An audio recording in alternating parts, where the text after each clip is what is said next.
నమస్తే friends. Kuwait international airport open అయిన సంగతి మనందరికీ తెలిసిందే. ఏప్రిల్ 26 అంటే వచ్చే ఆదివారం నుంచి కువైట్ ఇంటర్నేషనల్ ఎయిర్పోర్ట్ నుంచి క్రమంగా విమాన సర్వీసులు అయితే ప్రారంభం కానున్నాయి. కువైట్ సివిల్ ఏవియేషన్ అథారిటీ అధికారుల ప్రకారం మొదటి దశలో కువైట్ ఇంటర్నేషనల్ ఎయిర్పోర్ట్ నుంచి 13 దేశాలకు ఫ్లైట్లు అయితే ప్రారంభం కానున్నాయి. ఈ 13 దేశాల్లో Saudi Arabia, UK, Philippines, Turkey, India, Sri Lanka, Egypt, Syria, Lebanon, Bangladesh, Jordan, China, Pakistan దేశాలున్నాయి.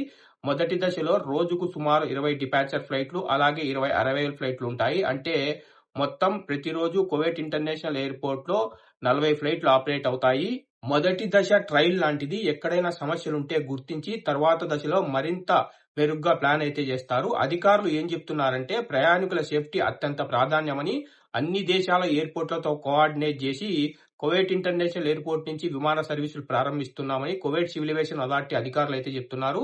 తర్వాతి దశలో మరిన్ని ఫ్లైట్లు యాడ్ చేస్తాము, కొత్త దేశాలను కూడా యాడ్ చేసే అవకాశం ఉందని అధికారులు అయితే చెప్తున్నారు. ఇంకా అలాగే కువైట్ సివిల్ ఏవియేషన్ అథారిటీ మరియు కువైట్ మినిస్ట్రీ ఆఫ్ ఇంటీరియర్ కలిసి కువైట్ ఎయిర్పోర్ట్ ఆపరేషన్లు స్మూత్ గా ఉండేలా ప్లాన్ అయితే చేస్తున్నారు. ట్రావెలర్స్ కు ఒక ముఖ్యమైన సూచన, అధికారుల సూచనలను తప్పకుండా ఫాలో అవ్వండి, ఎయిర్పోర్ట్ లో సహకరించండి. మీరు కువైట్ నుంచి ఇండియాకు లేదా ఇతర దేశాలకు ట్రావెల్ ప్లాన్ చేస్తుంటే మీకు ఈ అప్డేట్ చాలా బాగా ఉపయోగపడుతుంది. ఇలాగే ప్రతిరోజు మీరు కువైట్ ఇంకా గల్ఫ్ అప్డేట్లు తెలుసుకోవాలంటే మన గల్ఫ్ ఎక్స్పర్ట్ తెలుగు ఛానల్ ని సబ్స్క్రైబ్ చేసుకొని బెల్ బటన్ ఆన్ లో పెట్టుకోండి.